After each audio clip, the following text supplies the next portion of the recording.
Trigger finger કોને કહેવાય છે, ટ્રિગર ફિંગરમાં થાય છે શું, એના વિશે આપણે ચર્ચા કરીએ. આ રીતે આપણી હાથની રચના હોય છે. તો હાથની રચનામાં તમે જુઓ તો જે આ સફેદ કલરની જે નસ દેખાય છે તેને ટેન્ડન કહેવાય છે અથવા સ્નાયુની નસ હોય છે.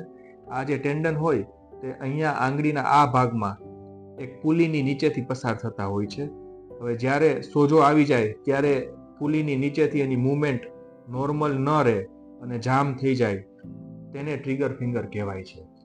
હવે ટ્રિગર ફિંગરના લક્ષણ વિશેની આપણે ચર્ચા કરીએ તો તમને મારા હાથમાં સમજાવું. જેમ કે જો દર્દીને આ મિડલ ફિંગર છે તો મિડલ ફિંગરમાં ટ્રિગરની તકલીફ હોય તો આ ભાગમાં દર્દીને દુખાવો રહેતો હોય છે. અહીંયા દબાવવાથી દર્દીને દુખાવાની તકલીફ રહેતી હોય છે.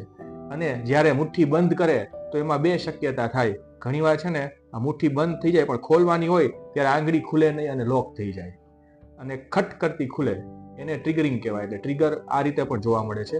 બીજી શક્યતા એવી છે કે જેમાં આંગળી બંધ કરતી વખતે આંગળી બંધ જ ન થાય, સીધી ને સીધી રહે. આવી રીતના મૂવમેન્ટ કરે તો આંગળી સીધી ને સીધી રહે. તો આ પણ એક શક્યતા છે. એટલે કોઈ પણ બે શક્યતા જોવા મળે છે.